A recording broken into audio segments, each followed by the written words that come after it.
Bismillahirrahmanirrahim. Alhamdulillahirrabbilalamin. Wassalatu wassalamu ala asrafil anbiya wal mursalin habibana wa nabiyyana Muhammadin sallallahu alaihi wasallam wa ala alihi wa ashabihi wa man tabi'ahum bi ihsanin ila yaumiddin. Wa ba'd. Alhamdulillah, syukur Allah Subhanahu wa taala yang telah memberikan kepada kita kenikmatan iman, Islam dan juga ihsan.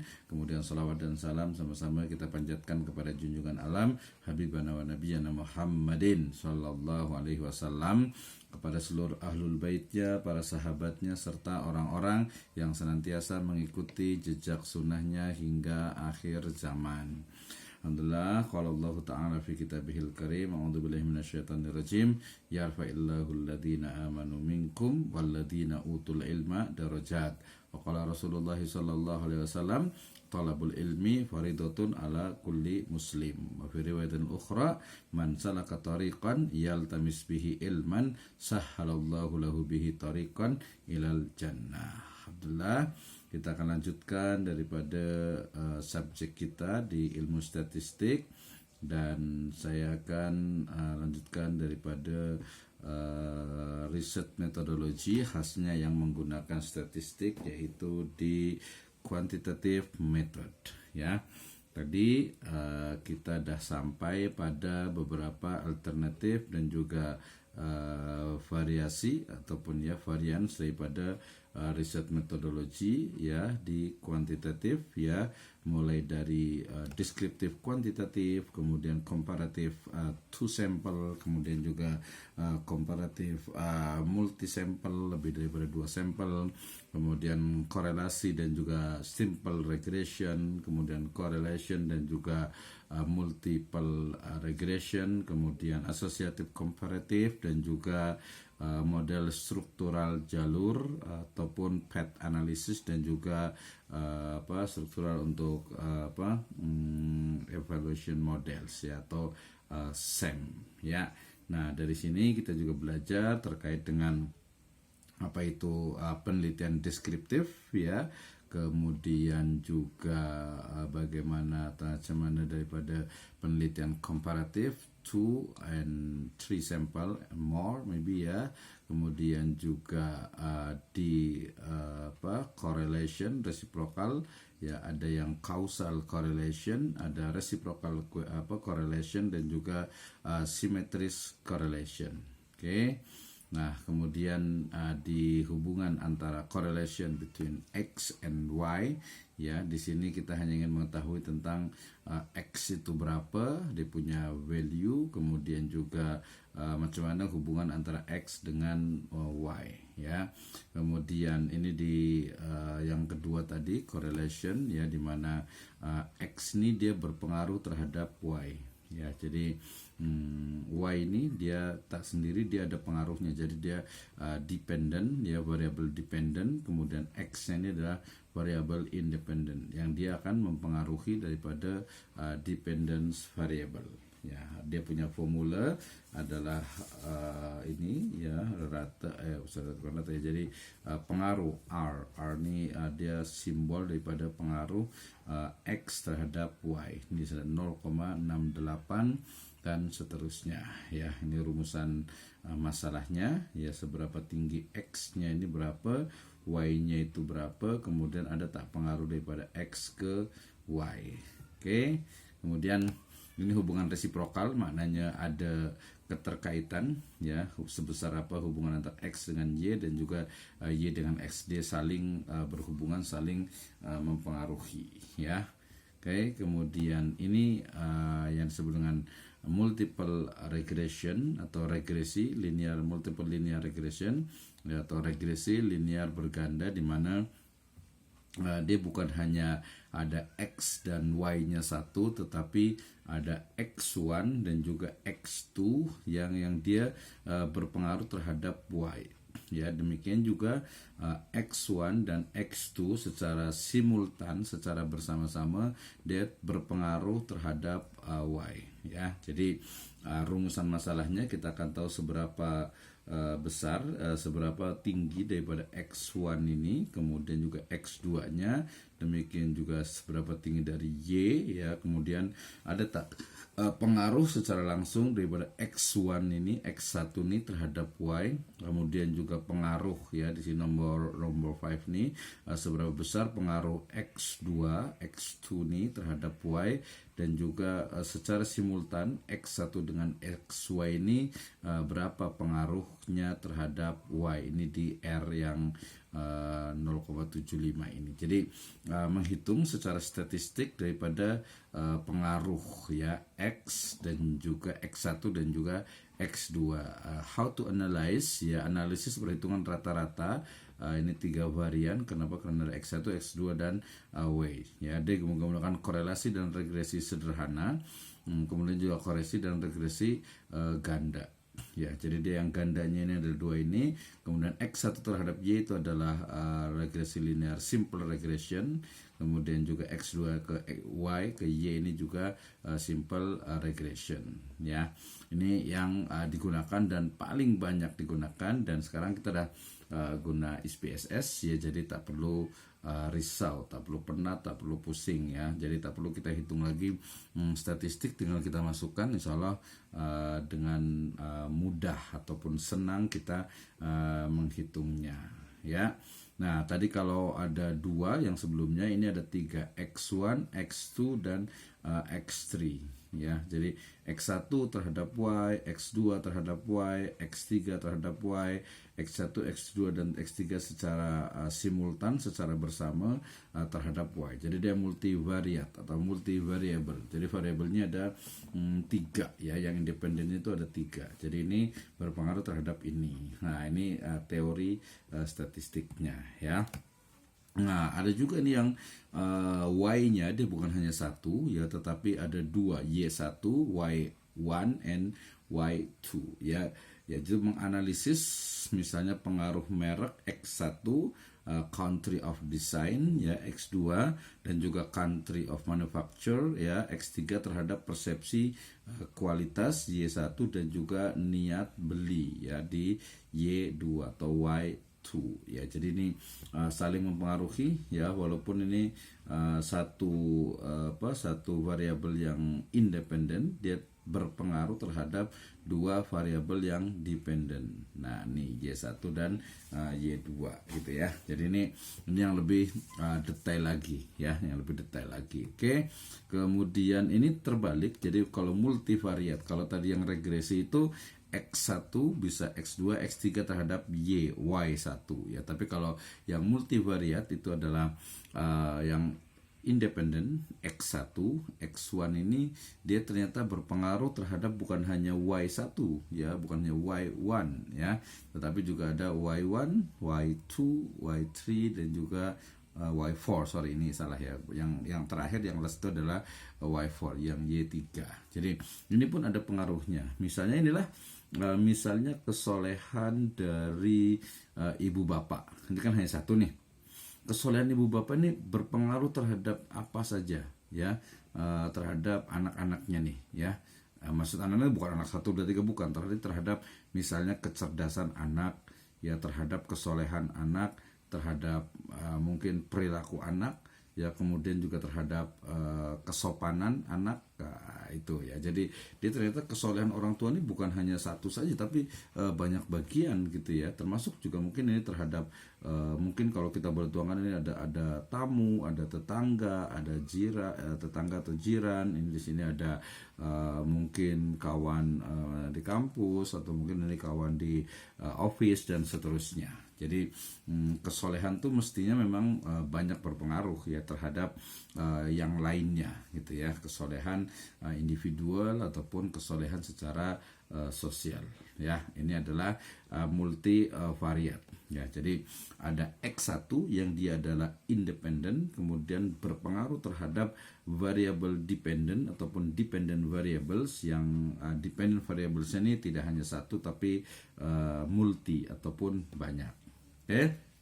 Nah, ini yang disebut dengan path analysis ya, atau analisis jalur ya. Jadi pengaruh daripada X1 dan juga X2 terhadap X3 ya, dan selanjutnya terhadap Y atau terhadap Y.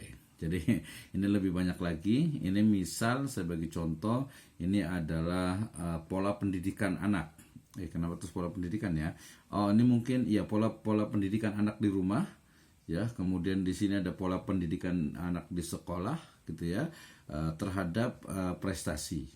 Nah, ini melalui mungkin di sini ada media ya, dia melalui mungkin boleh buku, TV ataupun juga metode belajarnya, media pembelajarannya. Nah, jadi ini boleh berpengaruh terhadap ini secara direct, secara langsung. Ya, ini menguji sebenarnya ini. Ini berpengaruh terhadap ini atau tidak? Yang paling banyak itu mana terhadap pengaruhnya ini? Ini X3-nya ini adalah pertengahannya. Jadi X1 berpengaruh terhadap X1 berpengaruh terhadap X3, kemudian yang akhirnya berpengaruh juga terhadap Y. Wah, ini PET analysis ini di level yang cukup cukup tinggi lah ya, bagus. Tapi ini mudah, senang karena tadi ada softwarenya. Oke, next. Kemudian ini tadi yang disebut dengan struktur modeling ya, untuk hubungan antar variabel tidak terbukti bila ada salah satu korelasi di bawah 0,05 0.05 ya. Ini biasanya untuk teori tentang tadi, karena ini dia untuk di modeling ini di SEM ini dia selalunya menguji sebenarnya ini pengaruh yang paling banyak ini mana sebenarnya gitu ya. Ini yang paling banyak itu mana sebenarnya? Apakah kalau dia punya formula nih, bila kurang dari less than 0.05 gitu ya, maka dia tidak ada pengaruhnya.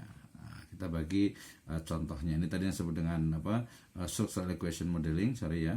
Yang PET dengan juga SEM ini lebih high ya, untuk pembahasan yang lebih detailnya. Nah, ini bagi contohnya nih ya.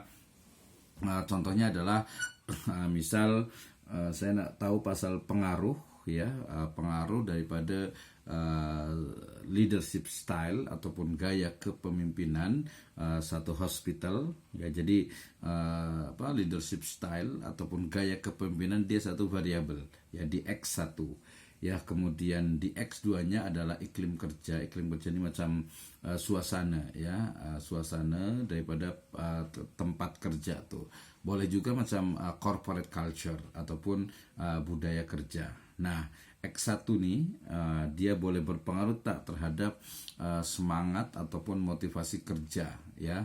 Terhadap motivasi kerja ada tak pengaruhnya, dan juga secara lanjutan yaitu terhadap quality daripada pelayanan tenaga medik di hospital tersebut ya. Ini bagi contoh misalnya di Provinsi Jawa Utara nih, jauh sangat ini ya, belum ada nih provinsinya nih salah ini ya. Oke, jadi di tadi yang disebut dengan SEM ataupun PET analysis, yaitu untuk mengetahui dari sini misal di madrasah ya, atau mungkin di masjid pun boleh juga gitu ya, atau mungkin di satu college gitu ya.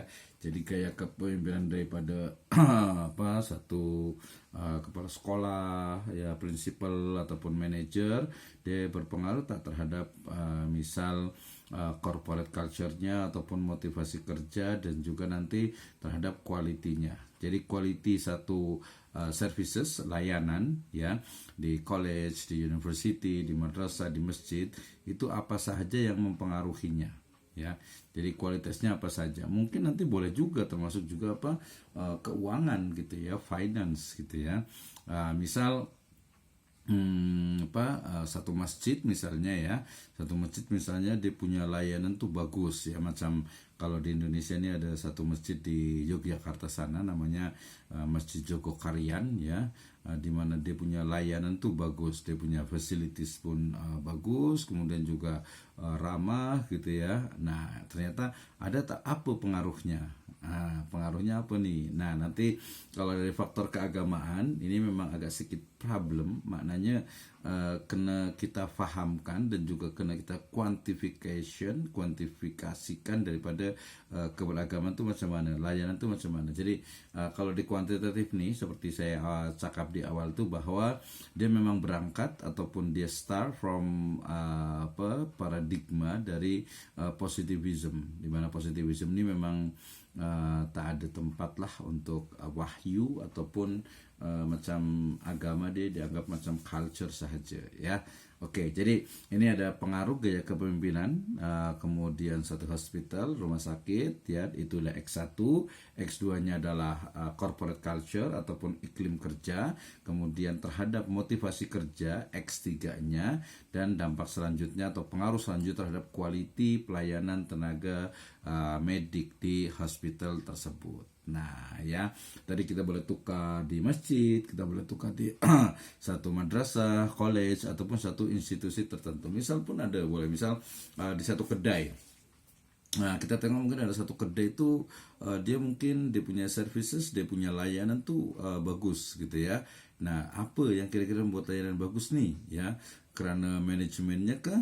Atau karena leadernya, ya manajernya, atau karena memang kinerja ataupun cara kerja daripada waitersnya ke, atau mungkin pegawai-pegawainya, atau karena mungkin gajinya besar gitu ya, atau apa, kita kena tahu. Jadi quality layanan ini adalah variable Y, kemudian juga leadership style itu adalah X1, X2-nya itu adalah iklim kerja, dan juga X3-nya yang menjadi intervening ya ataupun mediator itu adalah yang disebut dengan motivasi kerja ya. Jadi macam working motivation ya, motivasi kerja. Kenapa dia bekerja? Oke, ini adalah PET analysis ya. Rumusan masalahnya bila kita tengok daripada riset metodologi macam ni, maka rumusan masalahnya ada 5 ya. Seberapa baik gaya kepemimpinan pada rumah sakit ya. Jadi macam mana leadership style di hospital itu. Yang kedua, macam mana quality daripada iklim kerja ya, pengurus ataupun pegawai medik di hospital itu. Kemudian seberapa tinggi ya motivasi kerja dari layanan ataupun pelayan medik, pegawai medik di hospital itu, dan juga macam mana seberapa tinggi kualitas pelayanan di bidang pada rumah sakit di bidang di provinsi itu. Jadi ini yang paling penting, nomor 5-nya nih, apakah hubungan variabel yang mempengaruhi kualitas pelayanan hospital di provinsi terbukti secara empiris. Nah ini masalah strukturalnya itu di sini. Ini tukar-tukar banyak ya ininya ya. Oke, jadi ini, jadi ada apakah X1 dia berpengaruh terhadap Y, apakah X2 nih berpengaruh langsung terhadap Y, apakah X1 berpengaruh terhadap X3 yang kemudian berpengaruh terhadap Y, kemudian apakah X2 berpengaruh terhadap X3 dan juga pengaruh terhadap Y. Ini agak cukup detail, tapi mudah aja, kita boleh tukar-tukar ininya ya. Oke, yang paling penting nanti untuk cara memahami ini variabel ini. Jadi variabel ini adalah sesuatu yang dia itu boleh berubah ini maknanya dia boleh tukar-tukar ya, macam gaya kepemimpinan pasti berbeza ya. Kemudian juga motivasi kerja pun tukar-tukar lah, kadang semangat kadang tak semangat gitu ya. Jadi misal macam nih, misal kita nak tahu pasal pelajar-pelajar di kelas nih, kemarin Ustaz ini cakap, kelas ni yang paling rajin nih, paling semangat gitu ya. Apa nih yang menjadi sebab daripada semangatnya pelajar-pelajar di KIM? Jadi semangat, ataupun kita boleh juga cakap quality, ataupun juga motivasi pelajar. Jadi apa yang mempengaruhi motivasi pelajar ya? Y-nya ataupun Y-nya itu adalah motivasi belajar ya, motivasi belajar dari pelajar tentu saja ya. Nah apa yang mempengaruhi motivasi belajar? Kita kena tanya satu-satu lah. Bila kita tanya ada pelajar di sini ada dalam 10, ya senang je. Kita tanya ustazah, tanya ustaz, kenapa belajarnya nih semangat nih? Oh kerana misal dia langsung, kerana subjeknya interesting ya, atau mungkin kerana kimnya nih okey lah gitu ya. Kerana tadi pensyarahnya oh karena mungkin punya masa nih dia fleksibel ya, atau mungkin sekarang udah online, oke, senang, tak perlu jauh-jauh ya bawa kereta ke, atau mungkin guna MRT atau taksi, tak susah gitu ya, nggak ribet kayak gitu ya. Nah, banyak yang mempengaruhi semangat belajar daripada pelajar. Jadi apa sahaja, mungkin ada di sini penyebabnya, kita boleh tengok tuh ya, kita boleh riset, kita boleh buat penyelidikan. Oke. Kemudian ini cukup banyak juga pengaruh daripada motivasinya. Nah, kemudian kita bagi contoh juga yang lain. Di sini ada pengaruh komunikasi interpersonal ya, kecerdasan emosional, supervisi, dan juga motivasi berprestasi terhadap perilaku caring mahasiswa, misal di Aceh. Jadi ini ada banyak sangat nih, ini variabelnya. Yang pertama adalah komunikasi interpersonal, kemudian kecerdasan emosional, kemudian supervisi dan motivasi berprestasi. Nah, Y-nya adalah perilaku caring mahasiswa ya. Perilaku caring mahasiswa di Provinsi Aceh misalnya. Jadi misalnya ada banyak nih mahasiswa ataupun pelajar nih yang saya tengok nih ya, misal yang di KIM sajalah, tak perlu jauh-jauh ya, sekarang alhamdulillah masih ada. Jadi misal perilaku pelajar di KIM ini adalah banyak pelajar-pelajar yang mereka letak makanan ya, cake, kue apa gitu ya di kitchen tuh. Nah, apa sebenarnya yang melatar belakangi mereka itu letak situ ya? Oh, ini sedekah, oh ini berarti nanti religiosity ya. Yang letak di situ mungkin kita tak tahu lah siapa saja yang biasa letak situ, yang makan. Kalau saya pernah makan lah di situ pernah ambil ya, insya Allah halal gitu ya. Nah, jadi kenapa mereka melakukan itu gitu ya, kan banyak, saya yakin motifnya itu banyak ya, walaupun nanti tentu saja hipotesisnya adalah perilakunya ataupun alasannya, penyebabnya adalah karena keberagamaan, religiosity.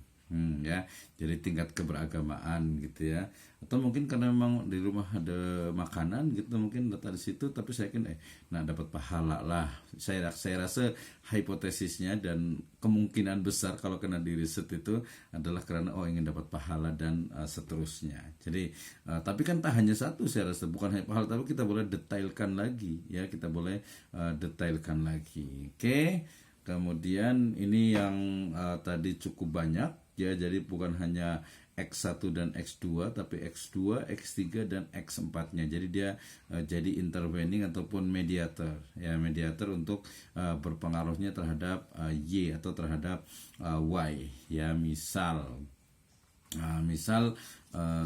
ada satu ustaz, tak perlu saya sebutkan lah ya, ustaz nih kalau di Singapura nih dia lebih suka memakai gamis, pakai jubah, baju panjang ya. Tapi kalau di Indonesia nih dia tak suka sangat, macam ada beza gitu ya. Jadi lebih selesa kalau di Singapura nih memakai jubah gitu ya, memakai baju gamis panjang, lelaki nih ya, ustaz ya. Nah, kenapa? Ada tak pengaruhnya? Saya rasa mungkin ada ya, sosial, nampaklah mungkin ya, karena beliau cakap nih kalau di Indonesia